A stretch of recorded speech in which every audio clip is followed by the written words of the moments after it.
just like that. We're right out of the green room and onto the stage. Hey, everyone. Welcome to another fun episode of Shops Talk. Sean, Jamie, Jeff, how are you? Good, Brad. Good. Hey, everybody. Doing great. Hi, everyone. Good. I was hoping everybody would just be like all at the same time, we're great. But that didn't work in sequence. Man, we got a lot of folks in here, and there's a lot of familiar faces that I see in the attendee list. So welcome, everyone. We have a metric ton to go over today. So as always, first off, most importantly, thank you to everybody that helps put this on, our team, especially in the background, helping with the coordination. Big shout out to Welcome. For those that have not had a webinar on the Welcome platform, you're in for a treat. This is super interactive, super fun, and super engaging. So go check them out. We always appreciate their help. And of course, we've got three rock stars here. And if you don't know these folks' name already, you're going to know them, and they're going to be some of your favorites by the end of this. But we got some folks that I've known personally for many years now at this point with all three of you. But I'm excited to have everyone here. This is a conversation that we've had so often. How do we keep our Salesforce clean? How do we support our teams the right way? Spoiler alert, it's tough. And Salesforce is tough. Salesforce even knows it's tough, and they're here to help support that as well. But before we get too far into that, a lot of what we're going to be talking about, we actually just released a new ebook that everybody can go get a free copy of. I just dropped this on the screen and in the chat. Feel free to download it. You will not get marketed to, I promise. But use this as a guiding point for how you want to be able to help clean up your Salesforce dumpster fire. That being said, we wouldn't be able to do any of this stuff also without our community. So most of the folks, at least judging by the names I know in this group, are already in WizOps. But if you're not, jump in there. You can Slack all four of us and hang out with a bunch of other RevOps-minded folks. And now the fun part. Jamie, I'm going to kick it over to you first and let you introduce yourself. Tell us a little bit of who you are, what you do, and a little bit of your, we'll save your dumpster fire stories for a little bit. But the fun question that everybody's going to have to answer right now is, what are you dressing up for Halloween? 'Tis the season. So there's your spoiler or surprise question. Jamie. Fair. Hi, everyone. My name is Jamie McGee. I am the Senior Director of Revenue Operations at PriceFighter. We are an e-commerce SaaS company based out of Irvine, California. I actually live in Dallas. I have been with PriceFighter for going on 5 years now. Prior to that, I was with some transactional SaaS companies that worked in the endurance sports industry. So had my fair share of different versions of SaaS, but one of those accidental RevOps stories, I formerly worked in college athletics, Pac-12 conference, and took the jump into RevOps and haven't left since. So at PriceFighter currently, I run our go-to-market operations, including all of our customer success, sales, anything in between, tooling, process, and strategy around how we support them. And for Halloween, to be honest, I haven't thought about it. My daughter is either being Elsa or a doctor, so I'm sure there'll be some type of play on that. The dog request is that the dog dresses up as Sven. So for any of you people, I guess, with kids or have seen Frozen, we'll have a 100-pound golden retriever that's a reindeer, and I think I will get roped into the Frozen story somehow. I love it. I'll tell you this, one of the fun things from knowing Jamie for so long, she might not even know this. I think you've been a customer with us. Gosh, now I'm scared, Brad. No, there's nothing bad. You, I think, were one of the very first people to ever receive some of our Sonar swag. I remember explicitly. I think so. I got Sonar baby gear when my daughter was born. You did. I remember this personally because this was before we had Sendoso, so I was over there boxing and taping things up myself. Yep, handwritten cards from Brad and everything. That's it. Oh, Jamie, so happy to have you here. Mr. Lane, I feel like I've gotten to hang out with you now the last couple of weeks, but I'm going to formally introduce yourself. Tell everybody a little about you. Absolutely. Nice to be here with everyone. My name is Sean Lane. I am a partner at a go-to-market consultancy called Mine at Light Consulting. We help early stage companies with their go-to-market execution. Before this, I was running go-to-market operations at a company called Drift for the last 5.5 years and a restaurant technology company called Upserve before that. Really excited to jump into this topic. And by the way, I know they put the link in there for everybody at the beginning, but I've seen the ebook that Brad is talking about. It is awesome. You should definitely check it out if you haven't already. The content is really, really good. Jamie, I'm with you. We have like a daughter and dog combo teed up for Halloween. My 2-year-old is going to be... you don't get to pick anymore. Yeah. Oh, no choices. My 2-year-old is Nemo and my 5-month-old is Dory. And so we're sticking a scuba mask on the dog. And so he's going to be, a scuba diver going down in the Finding Nemo world. So we're excited for that. No costume that I'm locked in for yet either, but maybe something in the Nemo world. We'll see. Love that. I can't say that I know much about the Nemo world or the child side. I'm going to save mine till the very end, though, for what I'm going to be trusted about this. So, as always, personal note on Sean. Sean and I connected well before Sonar even got started. We were trading notes when I think you were still at Drift at the time, and I was still at Terminus. We were just going through like org merge conversations and fun stuff like that. So yeah, 5 or 6 years at least. Golly, time flies, man. So good to have you here, Sean. Last but certainly not least, Mr. Ignacio. Turn it over to you. All right. My name is Jeff Ignacio. I'm head of revenue operations and growth at Regrow Ag. We're a technology-based solution for measuring scope 3 emissions on the farm throughout your supply chain. Been in revenue operations for about 10 years. Also accidentally fell into the space. Prior to that, I was in sales and finance, and then somehow ended up applying a lot of those skills to my current role. What I'm dressing up for Halloween, my daughter's really into dinosaurs, so she's going to be a little triceratops, and then my wife and I are debating if we're going to be big dinosaurs or kind of dinosaur trainers. Oh, I love that. Dinosaurs. All right. So the one thing I have to make sure all of y'all do, and we'll obviously get a fun post about this later on, is get the pictures of all these fantastic costumes and such. So, Jeff, personal note for you. I've said this earlier, kind of in the background when we were catching up. 2 weeks ago, Jeff and I were doing some prep for this and also just catching up as friends. And as a massive Atlanta Braves fan, of course, I'm talking mad junk to Jeff, who's a massive LA Dodgers fan. This is when both of our teams were clearly still in the hunt for this. We jump on this webinar and start prepping for it. I was like, Jeff, we don't get to hold a candle to Jamie. Her teams are, at least the state of Texas is being represented in the World Series, and you and I are over here on the sidelines now. So being a Dodger fan is pain. It is pain. being an Atlanta sports person is pain. Let me tell you that. We continue to shoot ourselves in the foot in many ways. But I won't leave everybody hanging. This one idea my wife and I were both having is typical dress up as each other, just to more so poke fun of her, or poke fun of each other. So she's going to go as the overly exuberant tech bro and put a nice little Patagonia vest on and probably put some Allbirds on. And my wife's an attorney, so I'm going to be full suit and tie, carrying around a little clipboard and making sure that people don't get in trouble as an attorney. So we'll certainly be making sure that we, yes, Patagonia, that's got to be the tech pro uniform. So perfectly good. Guys, let's kick off. And before we even get too far into the topic, of course, we're going to ask everyone here a question, which I just opened the poll. Is your Salesforce currently a dumpster fire? You can feel free to answer as honestly or dishonestly as possible. I know there are many people here that also have their boss on the call, so maybe they don't want to admit that, yes, mine is a dumpster fire. I think as we watch this poll come through, here's the reality. Salesforce is a wildly flexible application. We are all, of course, in love with it. We have cornerstoned a little bit or most of our professional careers around it. It is still one of the hardest systems to manage, to keep clean, and to really optimize for your end users. Part of that is because it's so flexible to customize, but at the same time, it can be a pain to have to clean some of that stuff up. So that's what we're going to talk about today.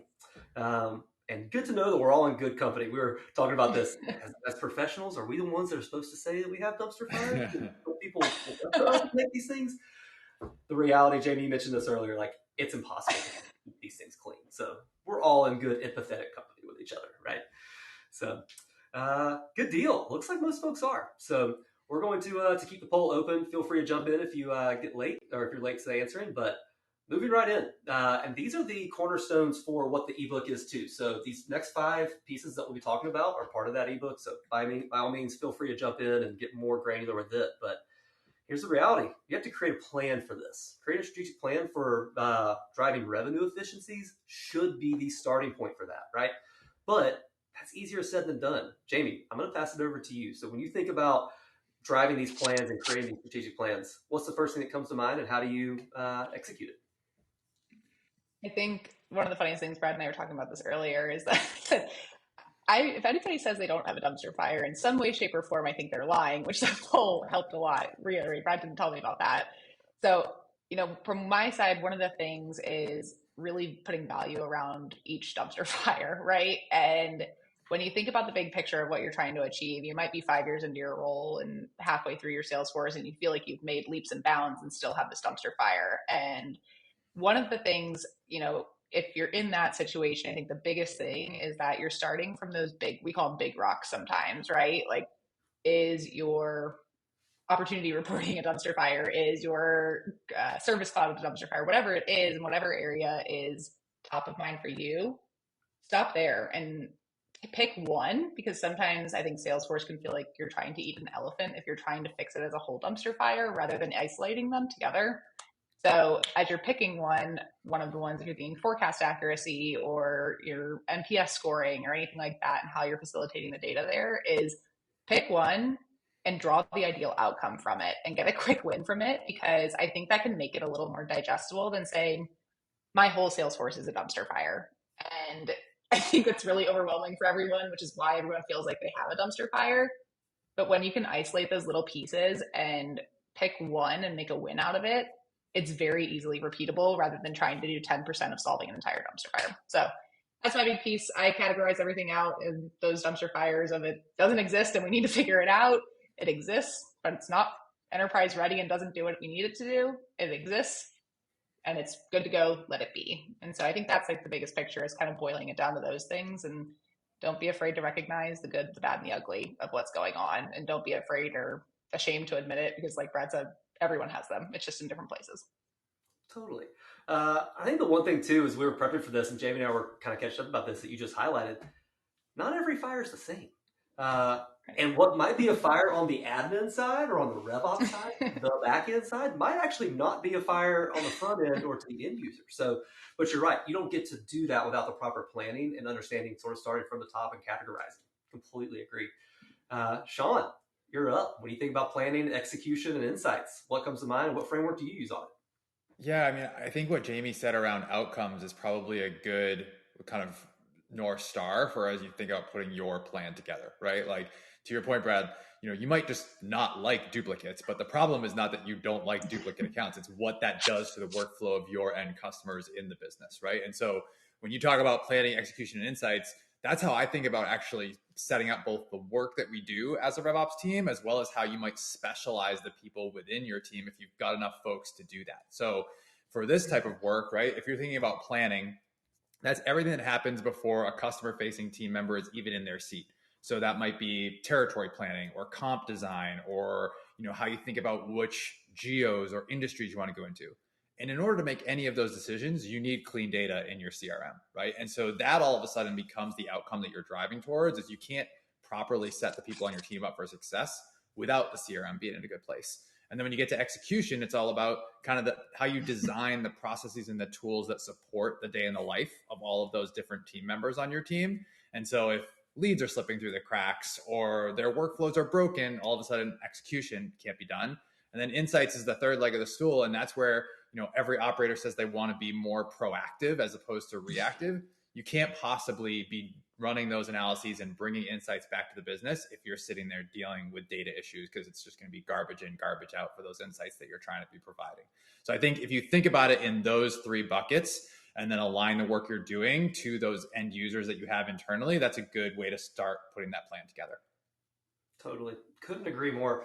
And I think the one thing that you were mentioning too on that execution side of it, mapping out those milestones and the customer journey, it kind of goes back to what we were saying earlier. Like, some fires not all fires are created equal. Sometimes you have to reprioritize them. But ultimately, and Emily just said this thing too, 100% clean data is everything. You can just toss a bunch of data in, and sadly, it's just going to be a bunch of garbage right back out. So if there's any time that we all like to move fast and break things, but we'll take a pause, slow down, make sure the right data quality is in there, and you're in good shape. Mr. Ignacio, before I hand over the sticks to you, I will give it a call out. Thank you for everybody saying there was a broken link on the form. Billy just dropped a new one in there. You're in good shape. Billy, you're a hero. Thank you so much. Jeff, strategic planning, when you think about this, what comes to mind? And you've seen this in a bunch of different arenas, so I'm curious to get your thoughts. Well, I always like to start off with, what does the business want to achieve in the short term and in the long term? Sometimes you're privy to that 3-year vision, the 5-year vision. Sometimes you're not. You're only operating at the 1-year view. But if I can know what those goals are, I'm starting to work backwards from there. And a couple of tools that I think would be extremely helpful. One is mapping out your customer journey. I think it's been mentioned already. Knowing your funnel, knowing where your success metrics are all along the way. and then thinking through how do I work backwards from there to develop the appropriate initiatives and roping in my sales management, my enablement, my customer success teams, and my marketing teams to really think through what inflections need to be, what programs and initiatives we can launch in order to inflect these rates, right? Because once I have the visibility into what's happening within the business, now I need to start bringing in, okay, how do we transform the business to ultimately move these metrics from inefficient to efficiency? And what I think works really well is making sure that you document the journey and you build listening devices, whether it's a feedback mechanism, with all throughout your process in order to build a continuous improvement philosophy. Couldn't agree more, man. It's almost like you already know what the next category is going to be too when we start talking about documentation. So I think one of the coolest things though that I will say that you just brought up too outside of that is mapping that journey out. We talk about that so much. If James MacArthur is listening or if he's going to watch that recording, he's thanking you from afar all the way up in New York, saying map out the customer journey. We've had him on an episode before. We spent almost an hour talking about customer journeys. So, but you mentioned that keyword, documentation. So we're going to flip over to it. Document. I will raise my hand loud and proud and say that I am terrible at it. And it's likely the least sexy thing that I ever get tasked with. However, we all know the importance of this. Sean, I'm going to let you start off with this. When you think about the documentation side, what comes to mind? How do you orchestrate that? Yeah, I think there's kind of two audiences for this stuff, right? It's the folks that are actually with you shoulder to shoulder on your operations team, and then it's all of your internal customers, and that you have needs for both of those groups with this documentation, and not having it, right, leaves both of those group kind of left to their own devices or questioning or living in this gray area. And you said, I think, the right word, Brad, like this is not sexy in terms of the work that you have to do, but it's one of those things that it's well worth the investment of putting time into doing it to make to set yourself and your teammates up for success later on. And like the way I like to talk about this with people is even if you don't want to document it for all those other people that I just mentioned, there's like a very selfish angle for how you can think about documentation as well. The only way for all of us, especially folk, I'm sure there's plenty of folks here who are on 1 or 2 person operations teams. The only way that you're going to continue to grow in your role, get promoted, and have the opportunity to grow and do more things is if someone else can take over the work that you do. And if all the stuff you do is only in your head and it isn't written down anywhere, guess what? You're going to continue to be the owner of that same stuff forever. And so if for no other reason, do it for the sense that you can then grow and get promoted in your career, and you can pass that documentation off to other people. Absolutely. We talk about this sometimes, and everyone here knows our business well enough to know who we talk to. I was on with a RevOps leader one day at director level. They were saying like, yeah, I'm fighting to go get that VP role. It's like, cool. What else are you doing to empower your team? Obviously, you're going to step out of role 1 and go into role 2. Who's backfilling role 1 and how are you enabling them? And it shocked me. The thing they said was, well, I don't want to over document, then I'm not going to have my worth. And at that point, do I need that role? Because they just think that it's just all documented and now it's on autopilot. It's not that at all. I know there's a lot of AI narratives and rhetoric going around. And somebody asked me the other day, do you think RevOps is going to get replaced with AI? Absolutely not. It's going to be embraced by RevOps and it's going to help our roles, but it's certainly not going to replace. So pay that forward, Sean, to your point. Get the good documentation in place. That way, when people step in, it'll also allow you to elevate up. Jeff, kind of that same question. When you think about documentation over the years that you've put together, what comes to mind and what strategy do you put in place? I always like to use the phrase, you can go faster going alone, but you can go farther together. And the documentation enables you to be able to put yourself in position to delegate and to bring in others along for the ride. There's a couple of ways to document. There's your user guides. There's your rules of engagement. This limits the amount of ticketing that comes in, right? It's like, hey, let me shoulder tap Jeff and ask him. It's the 5th time that you've asked me. And it's probably because I need to document something and point you to the right place. So the burden of proof in the business is, are your processes, is that all in institutional knowledge in someone else's head? You're also creating incredible point of failure or risk for the business. And the only way for you to progress in your career, in my opinion, is to be able to cover some of the earlier foundations. So these guides are meant for you to drive the business further, and it's in the spirit of that continual involvement. So user guides, rule of engagements, technical guides, onboarding, offboarding documentation. Those are some simple devices that you could just take a couple of hours to build, and it would put your organization in a whole new world. Absolutely. It is tough. And I will say there's a lot of different ways to do it. I see two questions that just popped in, and we're going to come to those in a second. Jamie, I'm going to let you round this out on your version of the documentation side and what you think. And then Harsh and Matthew, we're going to jump back in and look at your questions. Yeah, like Sean said, kind of on the two different sides of it, the people that are close to us and shoulder to shoulder in care, I firsthand was on the learning end of the importance of documentation. When I started at a very small 30-person startup, I was the only RevOps hire, and I built quick, I built fast, and I built what was going to work. And as we started to scale, we got acquired.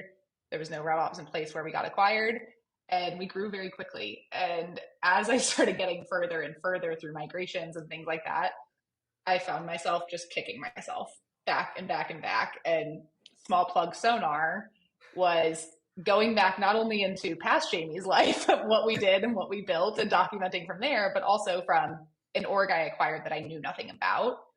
And there was no documentation around. So, kind of a past Jamie / walking into an org you know nothing about, start from scratch. Like, that's all you can do. And we're still not caught up. Like, you're never going to be 100% caught up, but even just like the foundational pieces, until you get to that point where you're like, oh my gosh, we're not going to be able to go forward if we don't document. My come to Jesus on that was maternity leave. I was sitting at my desk before I went on maternity leave for like 6 weeks documenting everything because I was catching up on stuff that I had just, kind of put on the back burner for so long. Don't let it get to that point. It's important for your team. It's important for the rest of the organization. It's important for your own sanity because your past self is going to thank you. Totally. It is. It is a work in progress. And I always tell folks, it is not, Rome's not going to get built in a day. It's certainly something that you want to just take very micro steps in every time.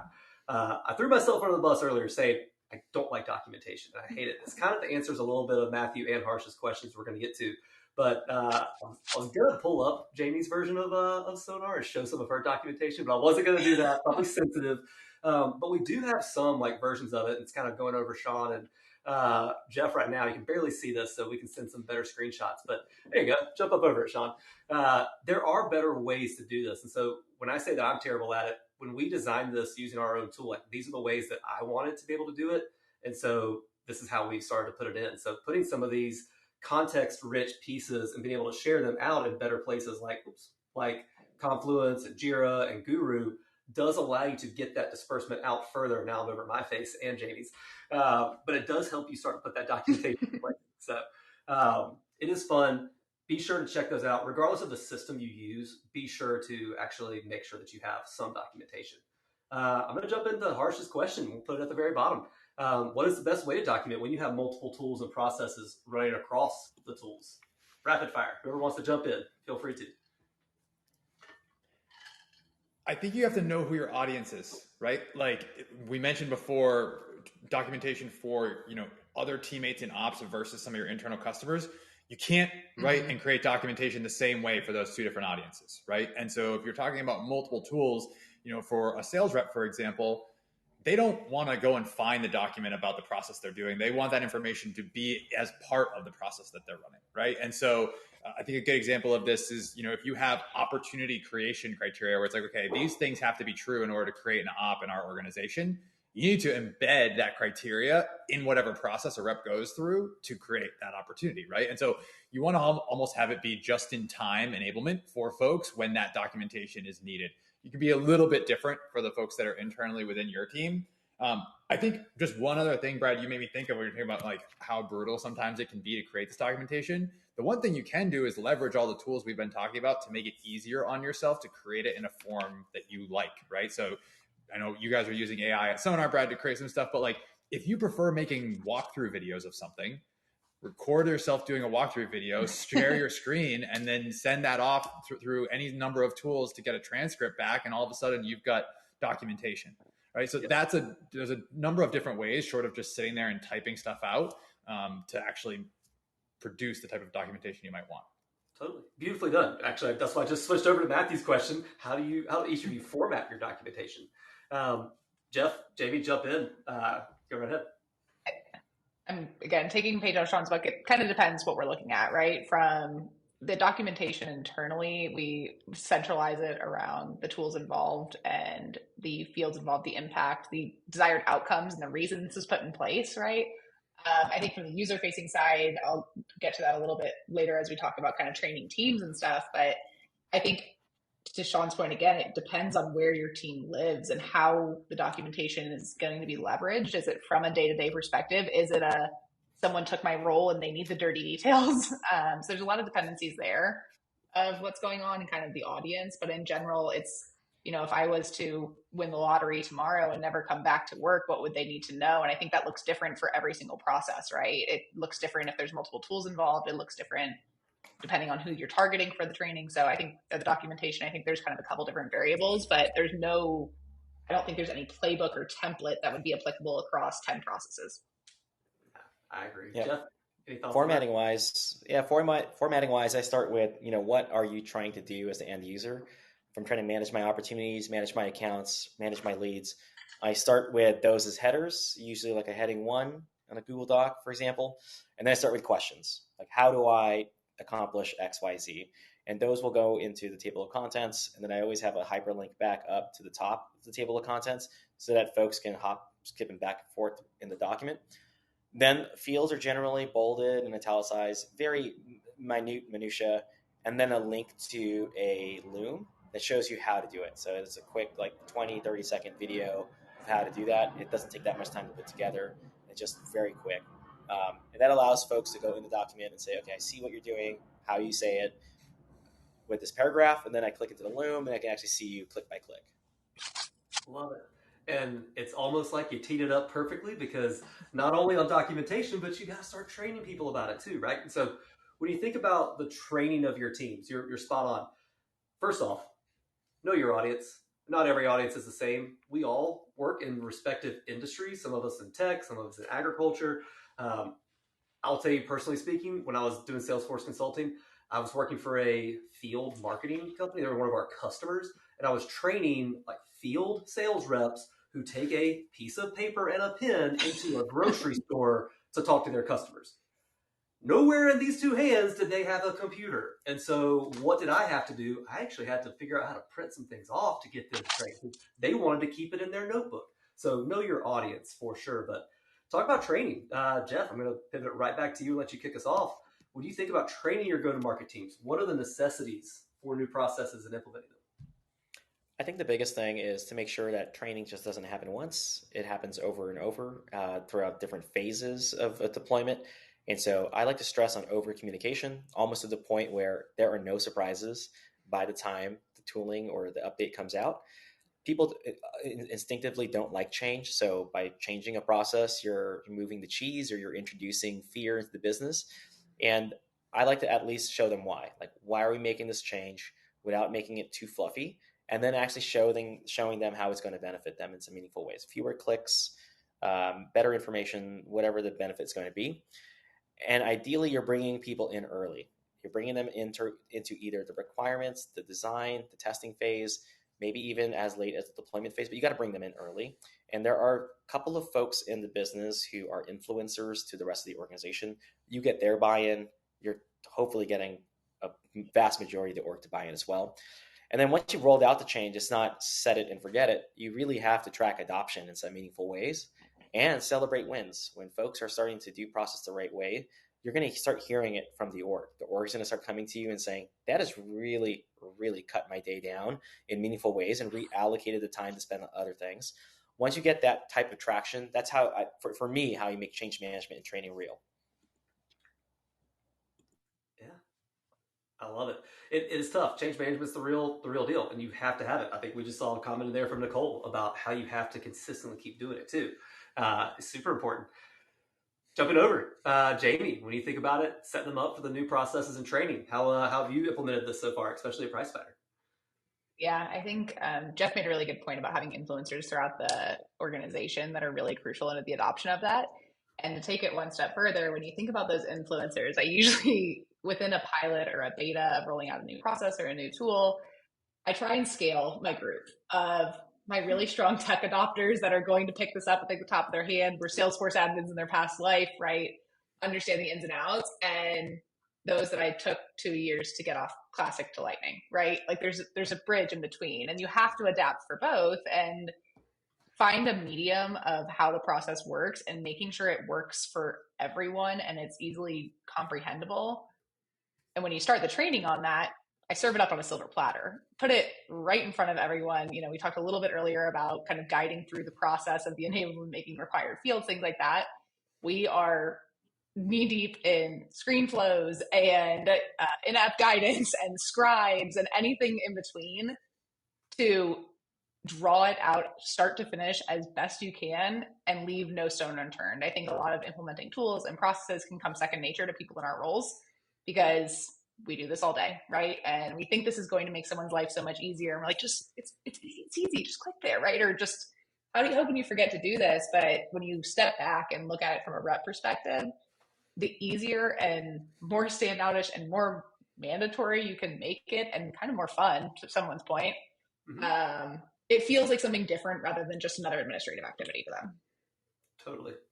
It's funny. I've actually done this before myself too, but I've heard other people say the same thing you did, but almost in an inverse. They're like, yeah, of course my previous admin folks and technical folks, they're going to be the easy great adopters.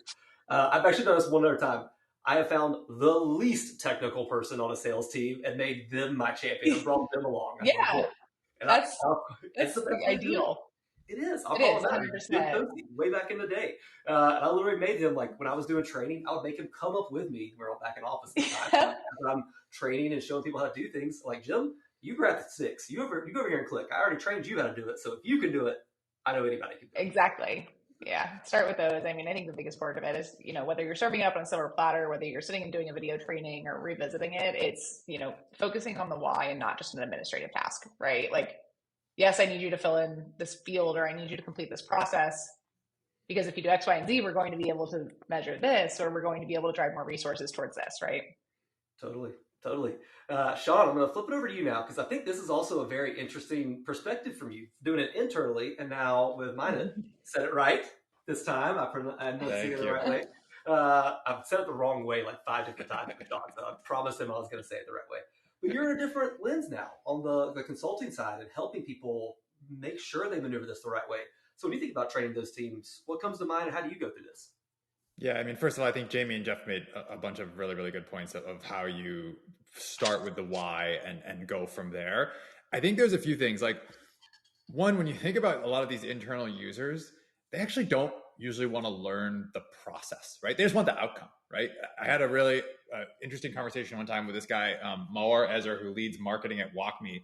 And he basically said to me, he's like, look, like, how much would you pay to just wake up one day and know how to speak Japanese? Like, not learn how to speak Japanese, just know it, right? And like, that's what people want. Like, they just want the knowledge. They don't want to learn the process part, right? And so to the extent that you can jump to that knowledge as quickly as possible and leverage the reason why you're doing that, right? Maybe it's to make more money. Maybe it's to save them time. Maybe, you know, maybe it's because the company is expanding into a new region, vertical product, whatever. Like, if you have that why, it all of a sudden greases the wheels a little bit for people to want to get to that endpoint in knowledge a little bit faster. And then I think, you know, Jeff mentioned this at the beginning, but Brad, to your question about how do you do this across a bunch of our different clients, it is about kind of like inspection and repetition, right? How do you do stuff over and over and over again and not expect that the first time you teach somebody something that it's going to stick right at that moment? If you're not sick of hearing yourself talk about it, you're not talking about it enough, right? And so you have to reiterate those things over and over, create office hours, live Q&A, any follow-ups that you possibly can to reiterate those same topics until, you know, you're sick of hearing yourself talk about it. Totally. I think the other thing, and answering that why, and let's just we'll take the gloves off. We'll be very direct with who our audience is. Our audience that we're building all this training for are revenue generators. Revenue generators have a direct correlation to the revenue they generate to the revenue that goes in their pocket. So start there and say, why do you think I'm putting this 30-minute training on your calendar? So that you can do your job better, you can do your job faster, and for you, that results in more money. So I never took that approach in my early days of RevOps because, look, commission can be a tough thing to talk about with people. Not everybody's performing. At the end of the day, we are the support arm, and the way that you get to that revenue goal and get to that quota, I'd start there now. I'm overly bullish about it. Yes, I know I'm taking 30 minutes of your time, and that could be 30 minutes you're going to be selling or renewing or marketing. I promise you it's worth it. So Love it. All right, we have two more quick topics, which is my fast reminder for everybody, which we got a lot of great banter going on this chat. Keep it coming. But after these last two pieces, we're gonna jump into Q&A as time allows, of course, because I know Sean, Jeff, and Jamie have a very busy day, but we're gonna try to get to your questions toward the end. We've talked a lot about how to keep things up to date and keep things clean, but let's be real. We've got to start really thinking about how to schedule some cleanups. So going into that next piece of it, if my computer will let me, is going to go into scheduled cleanups. I will get the tagline in there at the bottom of it at some point, but we'll start there because this isn't something that you should just arbitrarily do on a Thanksgiving break when you got an extra day or over the holiday season when you have an extra day or two. This does need to be thoughtful. It does need to be scheduled. So when you think about regularly scheduling your data cleanup, what strategy you do? Who else do you work with on your teams? Jamie, I'll let you start. I think there's two things here. So when I think about data cleanups, I think about, we're going to say duplicates. A lot of people are going to say data enrichment, right? And when I think about some of the data cleanup, it's okay, are these things making my life easier doing the data cleanup, or can I fix the root problem? It's kind of like being sick, right? If you have a cold for 3 months in a row, you're not going to say, oh, I've been taking Dayquil for 4 months in a row. You're going to say, hey, why do I have a cold for 4 months? And so I think that's part of it is some of those regularly scheduled data cleanups that might be super time consuming for you, or, honestly, the most boring part about your job. Is there a root issue that's causing the dumpster fire that is those data cleanups that you can fix and alleviate that side from yourself? So I think that's one side of it, or like, the data cleanups, are they necessary to, kind of perform business, just, revenue updates or whatever it is to do territory organizations? Or is it there a source problem that needs to be fixed and you're doing data cleanup because of that? So I think that's the first side of it. And then the other side of it is on the regular data cleanups is, one thing that's coming to mind right now is we're knee deep in 2024 territory planning. And so a lot of our data cleanup right now is reactive because we're trying to do territory planning, and some of the stuff we're doing mass updates and things like that is outline the data points and the things that you are driving strategy behind from them. And when are those decisions being made, right? So if you guys are reevaluating your territories, we have a revenue tier. Are you reevaluating quarterly? Let's be proactive in scheduling that enrichment. We use Ringlead and ZoomInfo Enrich to do some of that for us. The other side that we use our scheduled cleanups is demand tools. We are through and through have our world set up for us in there, which is really helpful. So I think that's probably the two pieces: as are they preventable? Are they truly data quality problems? Or are they, hey, we just need updates, right? And break them into two and tag your strategy and planning sessions and back into when those need to be done. I love it. I love it. And getting a lot of shout outs, especially from Lena on demand tools. Sean, what do you think about like the regularly scheduled and the routine side of this? We're all routine oriented. What comes to mind, and how have you executed this in the past? Yeah, I think if you've taken that first step of creating those routines, then the next step is to figure out, hey, what are the potential ripple effects of the routines that I've now created for myself, right? So let's say, for example, you take one of Jamie's examples and you're refreshing a certain piece of data, like maybe you're refreshing the employee count of the customers inside of your database. Well, if your company is segmented based off of the number of employees of the companies you serve, and you don't consider that you just moved accounts out of somebody's territories or out of somebody's book of business because all of a sudden they flipped into a new segment, then having the data cleanup schedule probably is not actually something that's helping you in that moment, right? So you have to consider the ripple effects of it, I think. And then I think to give folks something tactical they can go away with, something that we did to kind of help us look around corners and more proactively find the problems when they came up was we created this concept at Drift called the Danger Dash. And it does exactly what the name implies. It detects danger. And so what it basically does is it's a series of reports that are meant to identify breaks in your systems, in your customer journey. So, hey, this lead came in but wasn't enriched properly, or, this thing was a hand raiser on the demo form on our website but didn't make it to the right SDR. Those were reports that would show up, and every morning we would come in, look at the Danger Dash. Hopefully it's empty. But if it's not, then that's when you take action on it. And to Jamie's point, the best way to take action is not to just, solve the problem that's right in front of your face, but instead go further upstream and figure out what the root cause that caused that in the first place. So I think kind of combining those routines with, instrumented ways to more proactively detect when things break so you're not seeking them out, I think is a good way to handle that. Couldn't agree more. I remember you showed me that Danger Dash so long ago, and I was like, Brilliant. Absolutely love it. Jeff, I know you've thought about this, both small, medium, large companies. So there's a lot going on here. What do you think about on the regularly scheduled maintenance side of this? Yeah, so there's usually the user side of the house. There's like a clean your room dashboard. A lot of folks like to espouse and promote. There's also the clean your room for the ops side of the house. Which fields haven't been used, which reports haven't been used. Trying to do report or dashboard cleanup in Salesforce is tough. You might have hundreds of reports. You might have reports that are in dashboards that haven't been used. So you have to unpick the reports before you get to the dashboards. So where I like to start is, define a data governance standard across the org. Fields that are 80, 90% filled out, used with frequency. To setting up the data standard dashboard so that you know which gauges are going to help you get there. Shout out to Field Spy. I think you rolled this out 2 years ago, Brad. Yeah. So I've installed it in a couple of Salesforce orgs recently over the last over the last year and a half, and it's been able to help show here's some fields that you probably have forgotten about. They're like fossils deep down in the sediment layer. We need to get down there, get them out of your org. And guess what? Because there's no documentation for many of these orgs, people forget what those fields were about. So the idea of fit for purpose, get your CRM in a state where all fields are used and have strong alignment with what your business is today, you can then hopefully clean up the past. Totally.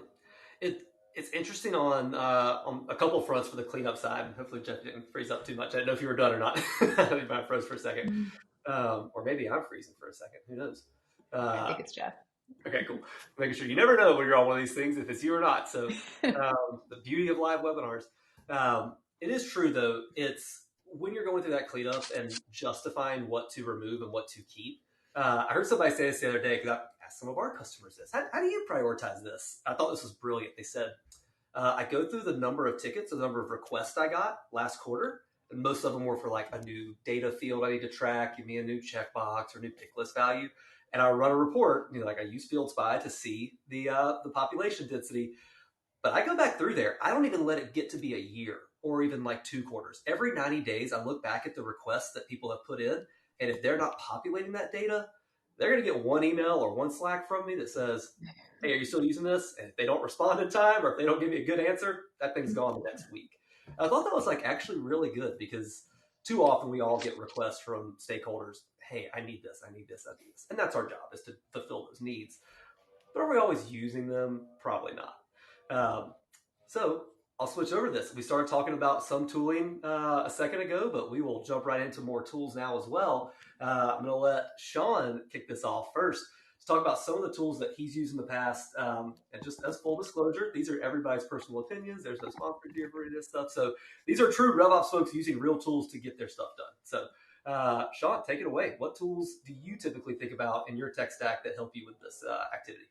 Yeah, there's a few. I mean, not just because we're talking about it. I would say this if I weren't on a Sonar webinar. Like Sonar is wildly helpful for exactly what we're talking about today, right? Like, it just is. And so I think if you haven't given that a look, then you should definitely do it. Some alerting stuff for that danger dash stuff I was talking about. We built those danger dashboards in Salesforce, but we got more sophisticated over the years. We used a tool called Metaplane to help track when our product usage data wasn't being properly routed to where it needed to be, especially if you have product data that's going into Salesforce and it's going in front of your internal customers. You need to detect when those pipelines might be broken and all of a sudden you're serving up incorrect information to your internal customers. Big fan of, if this, then that tools like Tray.io and Zapier to help make those connections between different tools. I even used it plenty of times. I've used Tray for Salesforce to Salesforce stuff where I didn't trust Salesforce to do what I needed it to do. And so I think there's a bunch there. The one thing that I will say that might be a little bit counterintuitive to all this tool conversation is I do think that there are certain parts of this like Salesforce dumpster fire conversation that does still require a human, right? If you're getting into that territory planning stuff that we were talking about before, and you're getting into, parent-child relationships or, global theaters, like you cannot just trust these data enrichment providers to just ship out your territories and wipe your hands of it. Like, there has to be some additional levels there of validation or checking to make sure that you're setting your teams up for success. If you trust 100% in all of these enrichment providers to set you and your team up for success in a given cycle, you're going to get burned, right? And so build in, especially when it comes to target accounts, territories, where people are going to spend their time, build in some human intervention to help those systems along. We are not all robots yet. Let's pound our hands on the desk together and say it. We're not. But you're right. There's a human element that's absolutely involved with this. Jeff, you and I have jammed about this so many different times on all the different tooling that's at our disposal. Drop some knowledge on us. Yeah, I'm always start with the data enrichment tools. Get my CRM in a state where it's comprehensive. I know my universe of accounts that we're going after, and get the appropriate data points for us to segment and allocate accounts. Second is, sometimes I have to go beyond the reporting in my CRM. So setting up data warehousing, Fivetran ETL tools, and then building the data visualization on top of it. That allows me to communicate reporting to not just the folks who are in Salesforce, but outside of Salesforce, executive level teams, product teams. Next, Gong. We've been using Gong for call recording, our voice of customer process. We're also now using it for forecasting. And then ChatGPT. I've been using it quite a bit. My account scoring. I've been building some custom Python tools to write in and out of my CRM. And then tools that are not really tools, but will always help you as a revenue operator, intake forms, RevOps roadmap, and sprints. Like communicate your sprints out to the team. Couldn't agree more. Not all tools are software tools. You can do a lot of this stuff in regular old Google Forms, regular old spreadsheets, but be meaningful behind it. Jamie, I'll let you bring us home, and then we're going to jump into some Q&A. I already see some good ones in there. Reminder to everybody, drop your questions in. Jamie, go ahead. Sean and Jeff covered a lot of the tooling. I won't, repeat a lot of the ones that we use, obviously from the Gong. I mentioned ZoomInfo and Rich and Ringlead that we're using currently. But the one thing, I'm a little bit of a clean freak, personally and work-wise. So my suggestion would be when you think about what's going to make your life easier and what's going to let you work smarter is to do that inventory of what is making your life easier. I think especially when you're walking into a new org or anything in that realm, there can be a lot of tech debt. And so consolidating down to what is going to make your life easier and what's getting in the way, I think goes a long way. Again, not all solutions are tools. Sometimes it's a process that can fix something, and sometimes that there's an existing use case in something that's already there. So I have a little bit of a reverse answer, but take inventory, understand what's actually making your life easier, how to use it, and get rid of what's not. Totally. The one thing I'll add to that, and we're going to jump over into the Q&A, which I'll go ahead and put one of the questions up there. But actually, before I do, I was on the phone again with another RevOps pro this morning talking about this, and he was really proud about it. It was Arjun, and he was saying, yeah, we hit our field limits. Like we were right around like 500, and I was ready to install a new package, or I had some new requests come through from the business. And within a matter of like a week, I went from 500 to 290. And I made sure my boss knew about it. I wanted to make sure that they knew we were cleaning up that big amount of debt that we'd accumulated over the months and years. And so I say all that to say, please be sure to brag about that. Report back to your teams and to all the other teams, like, this is a big sprint for us. We're going through a big tech debt cleanup. This is what our anticipated goal is. We plan on reducing it by 30%. And be proud about it when you hit that. All right. I know everybody's very excited about the ebook, and the link didn't work. So I do know that this one should work as it comes up in a second. So there will be a button on here. It's just to my LinkedIn. Be sure to drop a note to me, and I'll make sure that you get it. Also, everybody that has attended and registered for it will get a copy of it in their inbox. So you don't have to actually fill any forms out or anything like that. You will get it. I'm going to go over to Keola, and I hope I pronounced your name correctly. But this is fun. How do you communicate the importance of balancing data hygiene for shiny projects? Ooh, it's a good one. Rapid fire. I'll let anybody take it. Rock, paper, scissors. I'll start.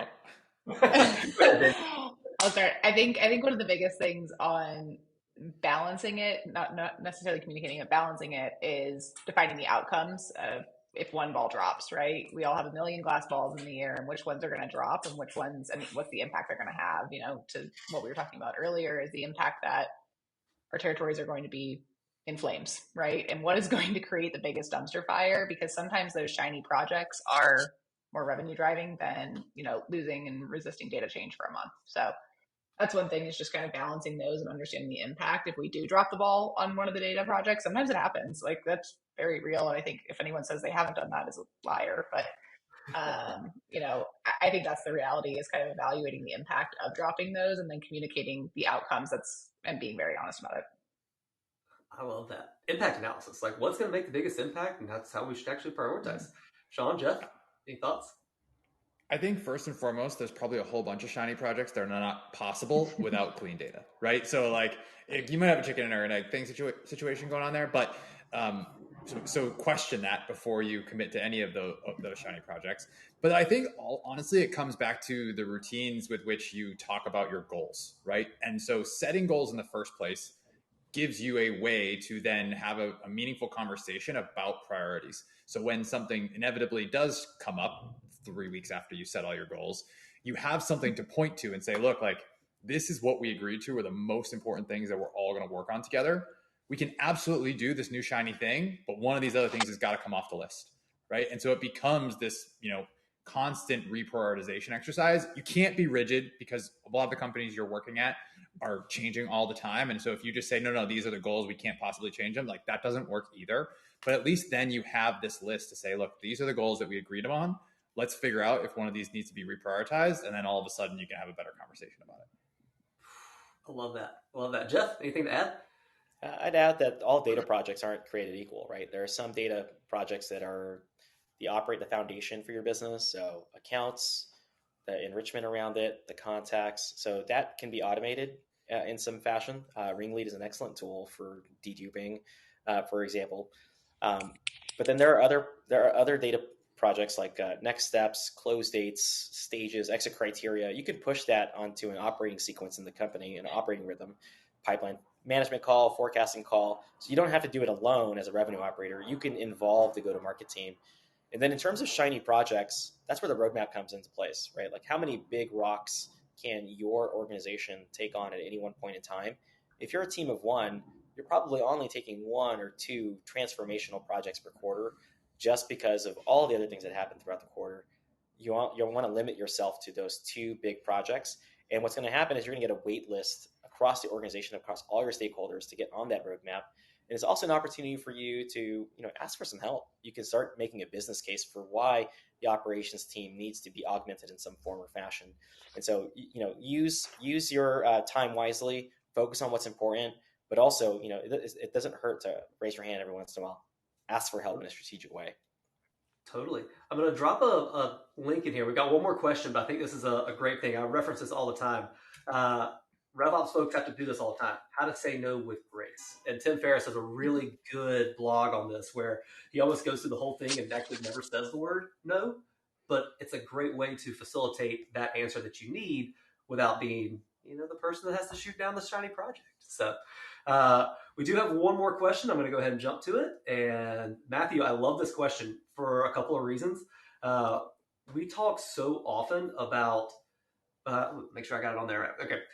Yes. How do you handle influencers? This thing is a little backward for us. Let me get it back on there. We talk technical all the time, right? We are all technical magicians to a degree. We all float and do a lot of stuff in the strategic side. This is a little bit more change management and subjective related. How do you handle the influencers who are super resistant to change? Clearly, they're the opposite of a champion. We've all felt that. And this is a tough stretch for us sometimes as technical masterminds to put all right, let me put my objective, let me go enroll somebody in my new process mentality. So curious to hear how you help facilitate those haters that don't want to go through that project. I'd put them in the pilot. That's what I was going to say. Seriously, That's what I was going to say. You lean into it. You lean into that with those people, right? You give them ownership. You ask for their feedback, and then you implement their feedback, right? Like, if they're part of that early pilot group for a new tool, a new process, have them go through it. Have them tell you why they're resistant to it, which parts of it suck, what's tough for their day in the life, for their workflow, and then make changes as a result. So then by the time it comes out and it's being launched to the broader team, like, you truly have taken their feedback and they feel as though they've had a hand in crafting it, because they did have a hand in crafting it, right? And so don't avoid those people in your pilots. Don't avoid them in your POCs. Bring them in. You need those squeaky wheels early. Love that. Jamie, Jeff? Kind of, I think it goes back to a little bit when we were talking about taking the really heavy adopters and the ones that you're dragging your feet by. It's bringing both of those, whether it's from a tech aptitude side, whether it's from a resistance to change thing. If you can get the, kind of last sheep in the herd in, it's going to feel like a breeze for everyone else. And sometimes the most critical people have the best feedback, because if you take just the ones that are going to be easy and are going to adopt it really quickly, it probably isn't going to force a lot of the things that are going to come up in real life when you roll it out to the larger group. And so, as painful as it is, and as much as you don't want to, pick those people. Like, they're going to make your life harder for a period, but in the long run, you're going to hear from the voice of one versus what you're going to hear from the larger group. Totally. Jeff, what do you think? Couldn't really add a whole lot more, but I think the resistance to change comes from fear for the most part. And so by bringing them into the pilot, you're bringing them close to the chest. You can ask them and drill into, what is it that they're fearful of, and not necessarily phrasing it as fearful of, but it's, something has worked for them clearly. And so by changing it, you're potentially cutting what success looks like for them underneath their feet. So you need to, one, replace what success looks like in their mind with something else that's more successful. And that's where I think leaning into the pilot and then spending a lot of time with that individual, because likely they'll probably have opinion, not just for this one thing that you're changing, but probably for a lot of other things. And eventually you could probably turn that conflict into an ally within the org. Totally. I mean, Brittany just said it best. I always try to get the loudest person, which tends to be the anti-change. Yeah. But at the end of the day, turn that person, they're an influencer, let them be an influencer. Just get them on your side, one way or the other. Sean, I feel like you're about to add one thing. Yeah, I was just going to say, I feel like we think about this because as operators, we tend to think about the new tool or the new process for this type of resistance. If you own sales enablement on your team, or you have a partner in your organization that owns sales enablement, they feel this exact same way about new sales skills, about new parts of the pitch.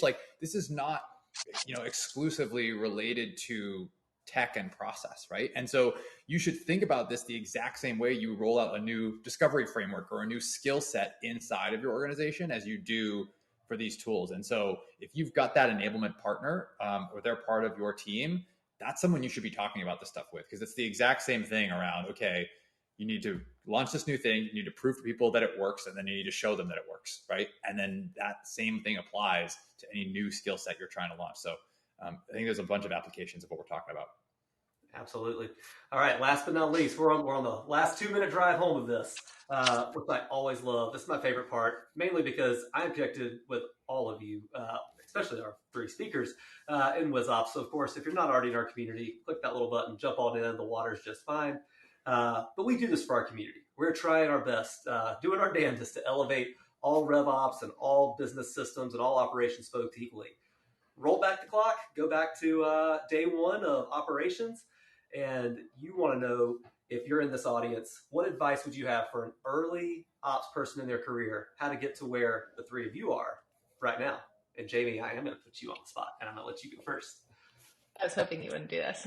I'm going to put Sean on the spot. I'm going to let you think about it a little bit more. Sean, you go first. Seek out role models, right? If you're here and you're going to webinars like this one, you're already on the right track. I think early in my career, I thought every problem that I faced was new and novel, and I needed to be the one who came up with the new and novel solution to that problem. It's not the case, right? The vast majority of the stuff that all of us here work on has probably been solved by somebody else before that, especially in ops where you can't look to your left and to your right and see 5 other people who are doing the same job as you. You got to get outside the 4 walls of your company. Go find companies that are 2-3 years ahead of you in maturity and ask them for help. Learn from their mistakes and try to skip over the pain. So just seek out those role models. I love it. I love it. Jamie, I'll let you go now. A little bit on what Sean said, but I think the biggest thing, I mentioned this earlier, but when I started, I was very new to RevOps. I was the only one in my company. It was kind of a learning. I was YouTubing things and Googling things, and because I felt like that. I felt like, oh my gosh, I reported to a CSO who had never run RevOps before. And so it was kind of that, from a technical side and even from a process side, some of that stuff I felt alone in. WizOps, obviously, I think I called Brad once a week for a while. Hey, quick question for you. Have you ever done this? Do you know a company that's done this? Can you connect me with someone that's done this? And slowly but surely, I started getting with some really good people within the WizOps network, but I also got plugged into things like Pavilion to take on things that I didn't have experience in, but I wanted. And, one of those things that you don't just learn naturally and every company does differently. You just need a 101 on. I need to go get an MBA for RevOps type thing. And resources like Pavilion and different courses like that have been really, really helpful to me, especially when you feel like you're on the smaller side of a company that doesn't have that very senior tenured RevOps person. But you're surrounding yourself with people like this. And I think everyone in WizOps has probably seen my 15 messages a week of, anyone done this before? Anybody have experience with this? And in retrospect, I do that now working with companies that are on where I was 3 and 4 years ago. Totally. It's such a pay it forward mentality that we have. Jeff, bring us home. I'll reiterate, community, mentorship, hugely valuable. When I was first getting in, it was Stack Overflow and YouTube, and then attending happy hours with Modern Sales Pros. That was it. Now there's an embarrassment of riches and resources for folks to learn. So lean in, embrace failure. You're gonna fall on your face a lot, and in my opinion, it's no better way to learn. Couldn't agree more. Take a bite of humble pie. Know that you don't have all the answers, and ask. Because the minute you ask, you find great relationships, like I have with these 3 folks and the entire community. So please jump into WizOps. Can't wait to have you there. Man, we are a minute over, guys. I know we all have to jump and fly. Jamie, Sean, Jeff, can't thank you all enough for jumping in, sharing the knowledge. This is fantastic. Yes, everybody's going to get an ebook. Don't worry. But can't thank you all enough for jumping in, and everybody for joining. We'll let you get back to your Thursday. Have a great rest of your day and afternoon. Take care, everybody. Guys, have a good day. Thanks, everyone. I think I just updated the stage. Nope. How do I get this out here? There we go.